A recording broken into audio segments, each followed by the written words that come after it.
America ने जो मांगा, जिसे मांगा हमने पेश कर दिया। हाफिया सिद्दीकी के एवज अमेरिका ने कितने डॉलर्स दिए? पाकिस्तानी वफ्द अमेरिका जाकर क्या करेगा? तहलका खेज कॉलम।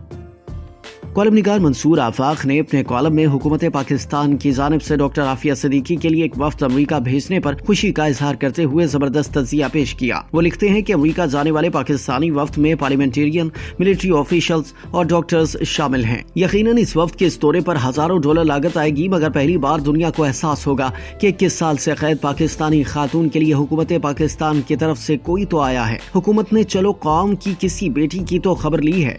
कॉलम निगार ने हैरान कुन दावा करते हुए लिखा कि डॉक्टर आफिया पाकिस्तानियों से इतनी मायूस है कि जब उसे जेल में मालूम होता है कि कोई पाकिस्तानी उसे मिलने आया है तो वो मिलने से इनकार कर देती है। लेकिन पाकिस्तानियों के दिल हमेशा डॉक्टर आफिया सिद्दीकी के लिए धड़कते रहे, वो इसके लिए आवाज बुलंद करते रहे। मंसूर आफाक ने डॉक्टर आफिया सिद्दीकी की हवालगी से मुतालिक तारीख के औराक पलटते हुए तल्ख हकायक बयान किए कि परवेज मुशर्रफ के दौर में कौम की बेटियों और बेटों को बड़ी तादाद में अमेरिका के हवाले किया गया। एक मुबैना दहशतगर्दी की हवालगी पर अमेरिका से $5000 मिला करते थे। हुकूमत पाकिस्तान ने आज तक सिर्फ डॉक्टर कदीर खान की हवालगी से इनकार किया। बाकी अमेरिका ने जो मांगा, जिसे मांगा हमने पेश कर दिया। शायद पहला शख्स इमल कांसी शहीद था जिसे हमने अमेरिका के हाथों फरोख्त किया था। अपने लोगों के एवज मिलने वाली रकम का रिकॉर्ड खोल कर देखा जाए तो इसमें आफिया सिद्दीकी का भी इंदराज मौजूद है, जिसके लिए अमेरिका ने हुकूमत पाकिस्तान को $5000 मुआवजा दिया था। कॉलम निगार ने लिखा कि हमारे यहाँ मुजाहिदों और दहशतगर्दों में एक बारीक सी लाइन मौजूद है, मगर दुनिया अब इस लकीर को तस्लीम नहीं करती। एक जमाने में तो अफगानिस्तान में रूस के खिलाफ लड़ने वाले तमाम मुसलमान मुजाहिद थे, मगर वक्त ने फिर करवट ली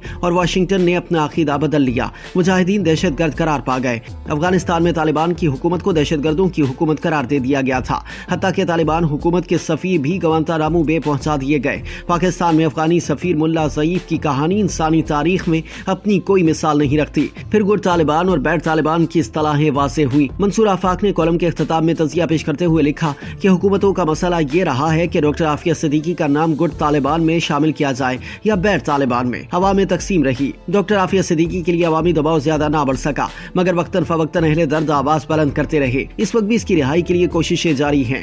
कॉलम निगार ने डॉक्टर आफिया सिद्दीकी के इशू पर अहम सवाल उठाया है कि पाकिस्तान से जो वफ्द अमेरिका भेजा जा रहा है उसका असल मकसद क्या होगा। मंसूर आफाक लिखते हैं कि वजीर आजम पाकिस्तान ने अमेरिकी सदर को खत भी लिखा है। वफ्द भी जा रहा है, मगर ये सवाल भी अपनी जगह पर है कि ये वहाँ जाकर क्या करेगा। अगर सिर्फ डॉक्टर आफिया सिद्दीकी की सेहत का जायजा लेना है तो वो वहाँ से कोई पाकिस्तानी डॉक्टर जेल में भेजा जा सकता है, और इस वफ्द का मकसद अमेरिकी हुकूमत के साथ डॉक्टर आफिया की रिहाई के लिए गुफ्तो शनीद करना है तो बहुत अच्छी बात है, क्योंकि इसकी रिहाई में सबसे बड़ा मसला उसका अमेरिकी नेशनल होना है।